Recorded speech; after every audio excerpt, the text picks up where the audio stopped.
Hello बच्चों, let's see this question. If alpha and beta are the zeros of quadratic polynomial px is equal to 4x square minus 5x minus 1, find the value of alpha square into beta plus alpha into beta square. तो चलो इस question को मैं solve करती हूँ.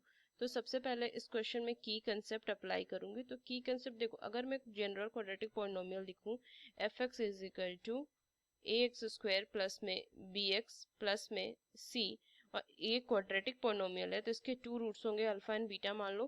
तो इनके सम of roots जो होते हैं ना अल्फा प्लस बीटा वो माइनस बी अपॉन ए होते हैं. सेम अगर अल्फा इंटू बीटा मतलब प्रोडक्ट ऑफ रूट्स अगर मैं देखूं तो सी अपॉन ए होते हैं.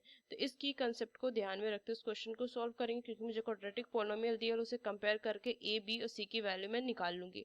तो P X is equal to दिया हुआ है 4x स्क्वायर माइनस में 5x माइनस में 1. इसके टू रूट्स होंगे, टू जीरोस होंगे.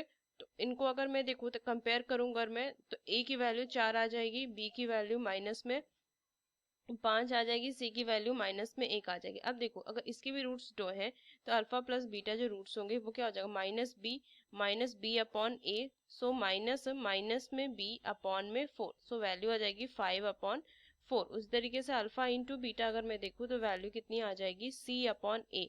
तो c माइनस है 1 अपॉन ए 4, ये हो जाएगी अल्फा प्लस बीटा. अब देखो मुझे फाइंड क्या करना है, ये मुझे फाइंड करनी है. यहाँ से मैं लिखूंगी अल्फा स्क्वायर बीटा प्लस में अल्फा इंटू बीटा स्क्वायर. तो देखो इन दोनों में मैं अल्फा बीटा कॉमन ले सकती हूँ, तो यहाँ से वैल्यू आ जाएगी अल्फा, यहाँ से वैल्यू आ जाएगी बीटा.